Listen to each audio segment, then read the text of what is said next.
Bom, como estão? Espero que estejam todos bem. Vamos dar continuidade à nossa aula, né? Nós, na aula passada, do nono ano, falamos sobre o contexto no que ocorre a Revolução Russa e também a Revolução de Fevereiro, que é quando Kerensky, líder dos mencheviques, assume o poder dentro da Rússia, né? E vimos que a não saída da Rússia da Primeira Guerra Mundial fez com que os movimentos de contestação, as greves, né, os movimentos, as lideranças, principalmente bolcheviques, continuassem ali em conflito com o governo, uma vez que a situação, né, das situações sociais da qual se encontrava o povo russo não melhorou, e um dos motivos da não melhora é justamente a não saída da Primeira Guerra Mundial. Bom, o que aconteceu, né, entre a Revolução de Fevereiro e a Revolução de Outubro?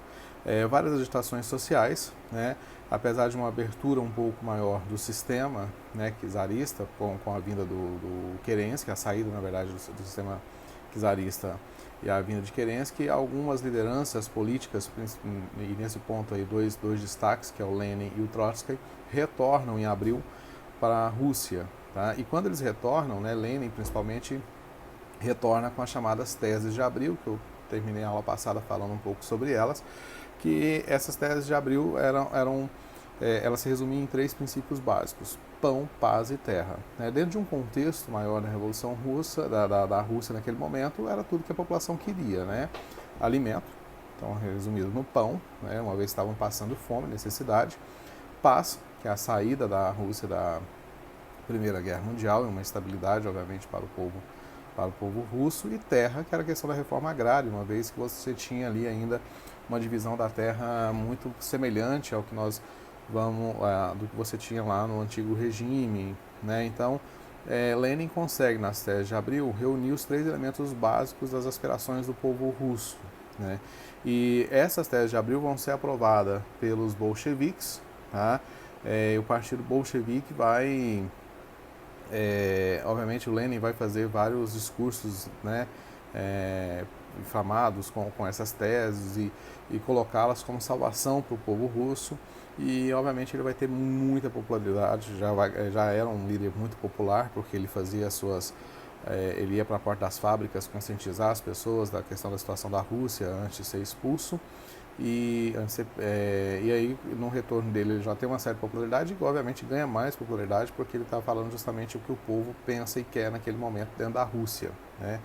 O que vai acontecer é que, em outubro, os bolcheviques vão tomar o Palácio de Inverno, né, depor o Kerensky e assumir, né, os bolcheviques acabam assumindo o poder dentro da Rússia com os sovietes, né, que eram aquelas... Vamos lembrar que os sovietes eram aquelas assembleias, né, que tinham ali lideranças camponesas, operárias e militares, tá? E os sovietes vão, né, colocar como líder seu líder ninguém menos do que o Vladimir Lenin. Então Lenin assume o novo governo na Rússia e ele já assume cumprindo a sua promessa de retirada da Rússia da Primeira Guerra Mundial. Para isso ele vai assinar um acordo muito caro para a Rússia, tá? Que é o Tratado de Brest-Litovsk. Nesse tratado a Rússia vai perder territórios extremamente importantes para a Alemanha. Então vai perder a Polônia, a Finlândia, a Bessarabia e também alguns territórios bálticos. Vai custar muito para a Rússia essa perda de território. Ele vai estatizar, no primeiro momento, assim que ele assume, ele estatiza as estradas de ferros e bancos, porque ele vai implantar ali o regime, ele vai começar a implementação do regime socialista, né? E fora que ele vai confiscar, porque vamos lembrar que uma das promessas dele é a terra, ou seja, a reforma agrária. Ele vai confiscar as terras da igreja e da nobreza justamente para promover a reforma agrária. Quando ele adota essas medidas, claro, não vão ser bem vistas, e ele vai provocar, essas medidas já são suficientes para provocar uma guerra civil, né? De um lado, o Exército Vermelho, liderado pelos bolcheviques, na liderança do Trotsky, né, que fica responsável pelo Exército Vermelho. Do outro lado, o chamado Exército Branco, reunindo as forças contra-revolucionárias opostas aos bolcheviques. E nesse Exército Branco você vai ter elementos, né, dos mencheviques e também de pessoas que eram aliadas, né, simpatizantes ainda dos governos czaristas. Então a Guerra Civil ela vai começar de fato, de forma efetiva, em 1918,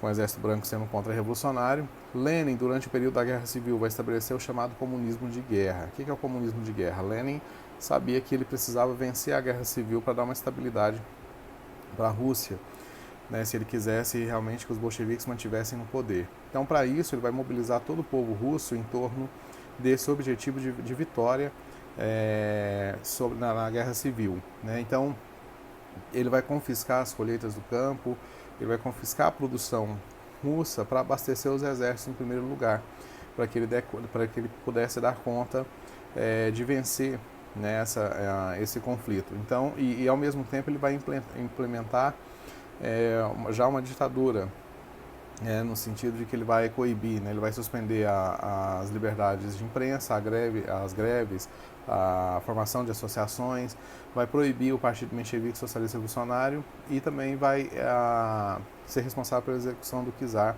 e de sua família. Ou seja, ele vai implementar realmente um Estado forte, centralizado, ditatorial nesse primeiro momento, mas objetivando algo maior, que era a vitória dos bolcheviques, né, nesse momento em que você tem ali forças contra-revolucionárias de oposição muito forte contra ele. A ideia era que depois da vitória da Guerra Civil, você afrouxasse um pouco mais o Estado para que você pudesse implementar as reformas necessárias. Agora, uma coisa interessante que chama atenção, porque muita gente pode perguntar, né, mas a Rússia derruba um governo czarista e coloca um governo ditatorial no lugar.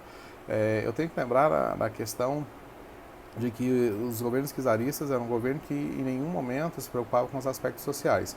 Diferente de Lenin, nesse primeiro momento, que ele vai preocupar com esses aspectos sociais, tentar de fato melhorar as condições de vida das pessoas russas, né? Então você tem um Estado que, apesar de ditatorial, ele está ali reformando o Estado justamente para atender às necessidades e demandas dessa população, da grande parte da população russa, que era uma população carente e que durante muito tempo ficou fora.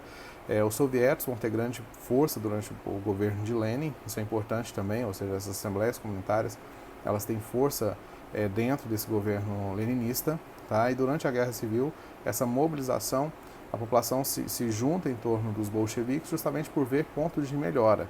Uma curiosidade é que mesmo no momento de guerra civil, um momento intenso, as políticas sociais elas foram colocadas dentro da Rússia.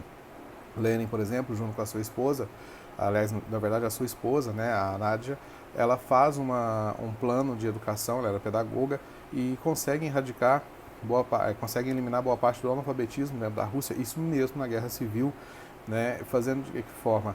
Eles reduzem a jornada de trabalho para os trabalhadores que queriam estudar em 2 horas, investem bastante na questão das escolas públicas, nas proximidades das fábricas. Então, quer dizer, você tem uma guerra civil, você tem um governo, né, que estabelece ali algumas medidas ditatoriais, mas que ao mesmo tempo se preocupa com a população. A guerra termina em 1921 com a vitória dos bolcheviques, do Exército Vermelho, e aí a consagração, né, dos bolcheviques no poder, estabelecendo então a Rússia soviética. Só que, é claro, a guerra civil ela vai gerar devastação dos campos, paralisação de sistemas de produção, e o que nós vamos assistir entre 1921 e 1922 um grande número de mortos dentro da Rússia, justamente devido à guerra civil. Aproximadamente 5 milhões de pessoas morreram nesse período. Bom, com a vitória bolchevique, Lenin então vai colocar em prática o seu plano econômico, tá, de estatização da economia russa, mas ele percebe também uma questão que é interessante. Ele percebe que o regime socialista do qual obviamente os bolcheviques desde o início queriam implementar, dentro da Rússia ali, ele tinha algumas dificuldades, né? Então, o que ele vai propor? Ele vai propor a NEP, que é a nova política econômica. Ela mistura elementos capitalistas com elementos de estatização, né? Quando questionado sobre isso, Lenin tem uma frase que é sensacional, que ele diz, olha, às vezes é preciso dar um passo para trás para chegar 10 à frente. O que ele quer dizer com isso? Às vezes eu preciso adotar medidas capitalistas para que o socialismo seja mais tarde consagrado.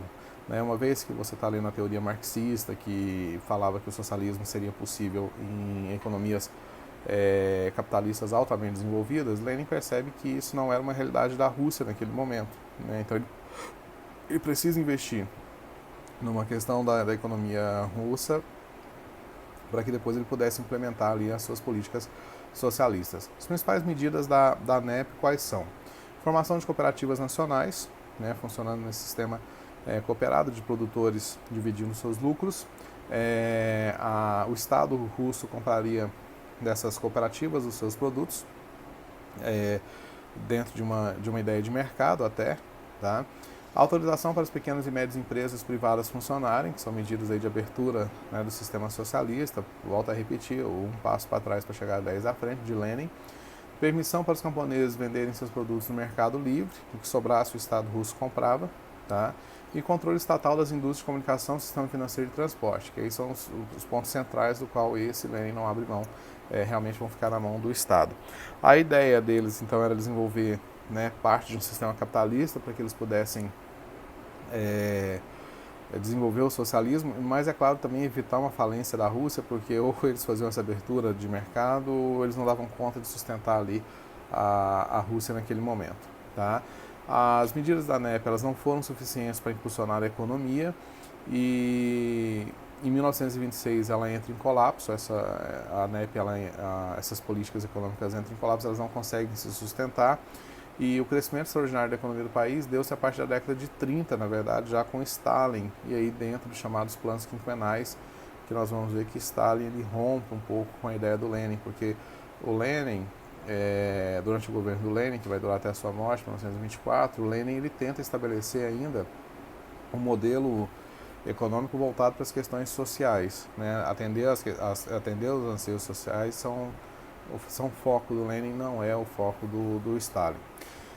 A morte do Lenin, em 1924, ela deixa em aberto uma disputa de poder entre os bolcheviques. Na verdade, essa disputa é criada por um sujeito chamado Stalin, uma vez que o próprio Lenin havia afirmado que na sua morte, ele estava doente, ele já sabia que seu tempo de vida era curto, ele já tinha deixado tudo encaminhado para que o Trotsky, líder do Exército Vermelho durante a Guerra Civil, assumisse o poder. Trotsky tinha ali uma compatibilidade de pensamento como a do Lenin, ou seja, ele já pensava, né, ele tinha ideais muito próximos ao que o Lenin tinha, e os dois defendiam, né, e aí uma questão interessante, porque essa disputa interna vai se dar por uma também disputa ideológica. Lenin e Trotsky tinham a ideia de levar a Revolução Russa a um nível internacional, ou seja, eles queriam transformar o mundo num mundo socialista. Então, o que aconteceu na Rússia foi um presságio do que poderia acontecer, principalmente na Europa, no momento de fragilidade ali no pós-Primeira Guerra Mundial. Já Stalin, né, o grupo do Stalin, ele pensava diferente. Ele primeiro pensava na consolidação do regime dentro do país, ou seja, transforma a Rússia numa grande potência, a União Soviética, para depois você levar essa revolução para fora, né? Trotsky e Lenin queriam de imediato que você levasse essa revolução para fora do país. Então, Stalin acaba vencendo a disputa e acaba controlando a União Soviética, e ao contrário de Lenin, que governava com sovietes, né? Você tinha conselhos ali que forneciam bases para que o Lenin pudesse agir. O Stalin ele impõe uma ditadura, né? Ela vai começar de fato em 1927, quando ele vai suspender ali algumas medidas da NEP, por exemplo, né? Que medidas são essas? Por exemplo, Lenin havia deixado os agricultores livres para vender os seus produtos, os preços eram negociados diretamente com essa população. O Stalin ele não vai fazer isso, né? Ele vai obrigar com que os camponeses, os kulaks, vendam, né, os produtos ao preço. O Estado determina o preço dos produtos, então vai determinar um preço muito abaixo de produção, gerando falência aos camponeses e grandes dificuldades econômicas. E aqueles camponeses que se opuserem à medida do Stalin, que não quiserem vender para o governo soviético, né, acabam no governo do Stalin sendo presos, executados ou deportados. Então, quer dizer, é uma política ditatorial de perseguição à população que vai contra, né, aquilo que se pregava dentro da política do Lenin e da NEP. Entre 1936 e 1939, Stalin vai acusar várias pessoas de traição, e essas pessoas eram levadas a campos de trabalho forçado criado pelo sistema, principalmente questões de minério, agrícolas ali, e os números são divergentes, mas estima-se que 505 milhões de pessoas foram presas e cerca de 500 mil tenham sido executadas pelo regime stalinista. Foi uma ditadura, nós colocamos a ditadura stalinista como também regime totalitário. Tá? Então, quando a gente fala de totalitarismo, o regime stalinista aparece nessa perspectiva. Diferente dos regimes nazis fascistas, que são de extrema direita, né? A ditadura stalinista é colocada de extrema esquerda. Mas ela é colocada nesse âmbito devido às perseguições feitas pelo Stalin, a política adotada de controle, de fiscalização das ações da população, interferir nos aspectos culturais, ou seja, realmente uma ditadura total, né, onde você pega ali aspectos ideológicos, aspectos econômicos, ela passa por políticos, claro, ela passa por vários caminhos. Bom, ele vai interferir também, né, na ditadura stalinista, você vai ter uma interferência na arte, né, então ele vai, para promover o sistema, ele vai fazer uma inversão, né, ele vai criar o chamado realismo socialista, que na verdade, né, chega a ser irônico, porque de realismo não tinha nada, uma vez que enquanto a população estava ali no governo stalinista, porque ele promove os planos quinquenais, a economia russa cresce, principalmente a partir da década de 1930, devido à implementação dessa economia. Mas a pergunta que temos que fazer é a qual preço, né? Ela cresce massacrando a população soviética, a população mais carente, porque ele impõe regime de trabalho forçado, ele impõe uma série de medidas. Você tem um crescimento do país, mas esse crescimento não é compartilhado com a população do país. Então, o cenário era o pior possível, né, dentro da União Soviética. Era um cenário de pobreza, de miséria para a população, de perseguições. Muito diferente do que o Lenin havia proposto, porque apesar das dificuldades financeiras da Rússia enquanto país, Lenin tinha políticas voltadas, né, junto com Trotsky, voltadas para a sociedade, ou seja, para a melhoria das condições de vida dessa sociedade soviética, sociedade russa. Tá?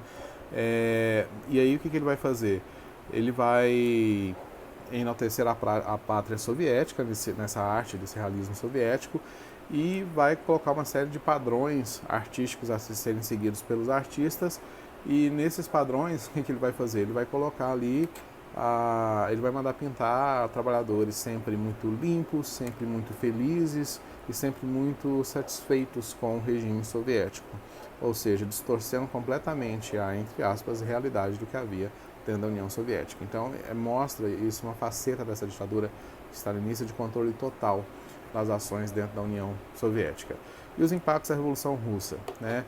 Para muitos, a Primeira Guerra Mundial expôs a falência dos modelos econômicos e sociais vigentes, principalmente a questão que nós estamos falando do liberalismo, porque foi uma guerra que, apesar de outros aspectos, como o nacionalismo, ela tem um forte teor econômico, de disputas econômicas, e mostra, depois da Primeira Guerra Mundial, a dificuldade dos países, né, em se reerguerem dentro dos sistemas econômicos. Mostrou que o capitalismo não é aquele mar de rosas que se prometia no século XIX, com a Bela Época e tudo mais, na transição do século XIX para o XX. Mostra que é um regime também cruel, e que pode levar a guerras, inclusive levou a 2 grandes guerras, né? A Revolução Russa, ela impacta, né, num momento muito decisivo a Europa, porque ela ocorre, né, já no final da Primeira Guerra Mundial, e quando acaba a Primeira Guerra Mundial com os países da Europa falidos, o regime socialista aponta como talvez uma solução, já que ele volta-se no governo leninista, ele volta-se para a sociedade. Então, uma preocupação com a questão social e não econômica, de salvar mercado, mas salvar pessoas. E isso vai fazer com que o Partido Comunista ganhe força dentro de vários países na Europa. Então, é um momento que o socialismo ganhou muita força dentro dos países europeus, e o socialismo soviético, né, ele mostra ao mundo, o socialismo implantado na Rússia, ele mostra ao mundo uma alternativa ao sistema capitalista, que até então parecia inexistente. Então isso também é extremamente importante. Por isso que muitos autores consideram a questão da Revolução Russa, o principal autor que vai falar sobre isso é o Hobsbawm, né, vai dizer que a Revolução Russa é a Revolução Francesa do século XX. Tá? Por quê? Porque ela tem um impacto muito grande, só para vocês terem uma ideia. Em 1917 nós vamos ter no Brasil a primeira grande greve, a greve geral, isso lá na Primeira República, nós estudamos no início do ano. Essa greve geral de 1917, dos operários aqui no Brasil, ela é fruto direto da Revolução Russa, né? Quando os operários brasileiros perceberam que você tinha alternativas ao sistema capitalista porque a Rússia havia conseguido fazer isso. E não só isso, né? O regime socialista, regime soviético, né? Apesar da ditadura stalinista, ele consegue se consagrar enquanto sistema, enquanto regime, opositor ao regime capitalista, e vai virar o grande rival desse regime capitalista, vai provocar reações adversas, inclusive extremas, como os regimes nazifascistas, que surgem em oposição ao regime socialista. Por favor, vocês são estudantes, não caiam naquela de que Hitler era socialista porque o partido nazista chamava socialista, nacionalista, sabe? Não tem nada a ver. O socialismo ele tem diversas vertentes. O socialismo soviético é o socialismo marxista, que não é a mesma coisa do socialismo nacionalista, colocado lá por Hitler no seu partido nazista. Então, os regimes nazifascistas eles surgem justamente em oposição ao crescimento do socialismo da União Soviética. E, mais do que isso, a Segunda Guerra Mundial, após a Segunda Guerra Mundial, toda a Guerra Fria ela vai ser justamente um conflito entre a ideologia capitalista e a ideologia socialista, ou seja, a Revolução Russa de 1917, que tem seu início, né, findado nas próprias questões da Rússia, das dificuldades da Rússia, o que se passa dentro da Rússia acaba virando um modelo, né, uma referência internacional de oposição a um sistema que também mostra sua face de falência nas duas grandes guerras. E aí propõe uma alternativa, né, de mundo, de sistema econômico contrário ao regime capitalista, que até então se considerava soberano. Então, por isso, a grande importância da Revolução Russa no século XX, e por isso Hobsbawm coloca, então, como a Revolução Francesa do século XX, uma vez que o mundo não foi mais o mesmo depois de 1917. Né? E não foi mesmo. As brigas elas vão continuar no mundo até a queda do Muro de Berlim, o fim da União Soviética em 1991, e é só olhar o caso do Brasil, onde ainda hoje muitas pessoas acreditam que o comunismo, né, vai conquistar, vai ascender aqui ao Brasil e vamos ter uma ditadura comunista, apesar de não entenderem que a Guerra Fria e o comunismo, né, infelizmente ou felizmente, morreram, né, com o fim da União Soviética. Certinho? Espero que vocês tenham compreendido um pouco mais sobre a Revolução Russa. Tá? Nós voltamos depois ao aspecto do regime stalinista, para a gente acompanhar mais de perto como regime totalitário em outros capítulos, mas espero que tenha ficado claro para vocês. Qualquer dúvida, só me procurarem. Tá? Agradeço a atenção de vocês. Era para ser um vídeo rápido, mas aí passou já dos 20 minutos. Abraço para vocês, até mais.